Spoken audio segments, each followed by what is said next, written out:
पारा शिक्षकों में फिर से एक बार कौतूहल का माहौल बना हुआ है। मंत्री के साथ वार्ता भी हुआ, समझौता भी हुआ, लेकिन आपसी फूट के कारण सब बेनतीजा नजर आ रहा है। जिस गुट ने वार्ता किया वही फिर से ईपीएफ पर बैठक करना चाहते हैं। इधर आकलन पास पारा शिक्षकों की बात की जाए तो वे तो आमरण अनशन करने तक के लिए भी धमकी दे डाले हैं। एकीकृत के वार्ता से क्षुब्ध होकर टेट संगठन अलग होकर उलगुलान करना चाह रहे हैं। आकलन को वेतनमान चाहिए, अगर वो न मिले तो समतुल्य मानदेय तो जरूर चाहिए ही। इधर टेट पास पारा शिक्षकों को वेतनमान और न ही मानदेय वृद्धि चाहिए।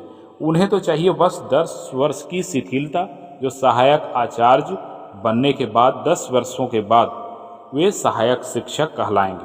क्योंकि टेट पास संगठनों का कहना है कि सरकार एक मुश्त पारा शिक्षकों को वेतनमान दे नहीं सकती और आधे अधूरे को लोग लेने ही नहीं देंगे। तो ऐसी स्थिति में पारा शिक्षक जो टेट पास हैं वे अपना रुख बदल चुके हैं। अब वे 10 वर्ष की शिथिलता चाहते हैं। उन शिक्षकों का कहना है कि अगर सरकार पारा शिक्षकों के साथ समझौता करती है, आकलन पास पारा शिक्षकों के साथ भी अगर वार्ता होकर समझौता होती है, तो ऐसी स्थिति में जो उन्हें लाभ मिलेगा वे टेट पास वाले को हर हाल में मिल जाएगा। तो ऐसी स्थिति में वे अब मानदेय वृद्धि और वेतनमान जैसी लड़ाई से अब दूसरा रास्ता अपनाने को तैयार है। दोनों एक दूसरे पर आरोप प्रत्यारोप लगा रहे हैं। आकलन वाले कह रहे हैं कि टेट पास पारा शिक्षकों को अधिक लाभ मिल रहा है, तो वही टेट पास पारा शिक्षकों को असंतोष है कि उन्हें मिल रहा है लेकिन लेने नहीं दिया जा रहा है। ऐसी स्थिति में वे अब दूसरे रास्ता अपनाने को तैयार है। इधर एकीकृत संघर्ष मोर्चा के द्वारा वार्ता हुई और समझौता भी हो गई और आंदोलन को समाप्त करने की घोषणा भी हो गई। ईपीएफ का लाभ मिला, 1000 रुपये का मानदेय वृद्धि मिला, लेकिन आकलन पास पारा शिक्षकों का अब कहना है कि हमें नहीं चाहिए ईपीएफ और ना ही चाहिए 1000 रुपये के मानदेय वृद्धि। हमें पूरे वेतनमान चाहिए और साथ ही टेट पास पारा शिक्षकों के समतुल्य मानदेय तो हर हाल में चाहिए। उसके बाद ही अब मोर्चा का आंदोलन समाप्त होगा।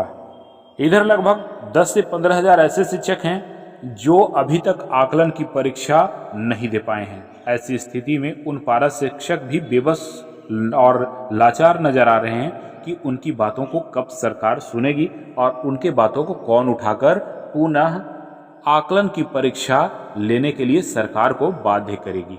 इस प्रकार संगठन में बहुत बड़ा टूट नजर आ रहा है। पारा शिक्षक फूट चुके हैं और इसका नतीजा उन्हें खुद ही झेलना पड़ सकता है।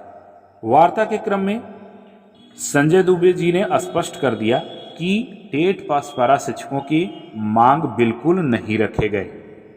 लगभग को जितना ताकत था सब लोग बोले, कोई मुख दर्शक नहीं थे। चाहे वो आकलन के बारे में बोले, दुख है स्टेट के बारे में कोई नहीं बोले। लगभग को जितना ताकत था सब लोग बोले, कोई मुख दर्शक नहीं थे। चाहे वो आकलन के बारे में बोले, दुख है स्टेट के बारे में कोई नहीं बोले। दुख है स्टेट के बारे में कोई नहीं बोले। इधर एकीकृत संघर्ष मोर्चा के पदाधिकारी फिर से एक बार शिक्षा विभाग को आवेदन दे करके और ईपीएफ के मुद्दे पर फिर से बैठक करना चाहते हैं।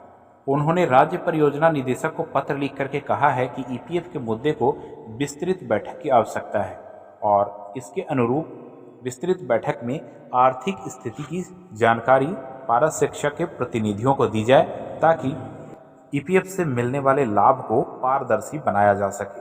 झारखंड सहायक अध्यापक संघर्ष मोर्चा ने पत्र लिखकर राज्य परियोजना निदेशक को कहा है कि ईपीएफ का लाभ देने के लिए जो बैठक हुई, ईपीएफ में सरकार एवं सहायक अध्यापकों का अंशदान की विस्तृत जानकारी के साथ सहायक अध्यापकों की सेवानिवृत्ति एवं मृत्यु की स्थिति के संबंध में एक मुश्त कितनी राशियां दी जाएगी, पेंशन की राशि क्या होगी, भविष्य निधियों पर विस्तृत चर्चा की आवश्यकता है। ऐसी स्थिति में एक बार फिर से बैठक कर इस पर विस्तृत जानकारी देने की आवश्यकता है। माननीय मंत्री जी के द्वारा विभागीय अधिकारियों के साथ झारखंड सहायक अध्यापक की जो बैठक हुई थी, उस बैठक में निर्देशित किया गया था इसके पूर्व सहायक अध्यापकों को अन्य योजना के तहत लाभ देने हेतु कई बैंकिंग अधिकारियों से भी चर्चा हुई थी।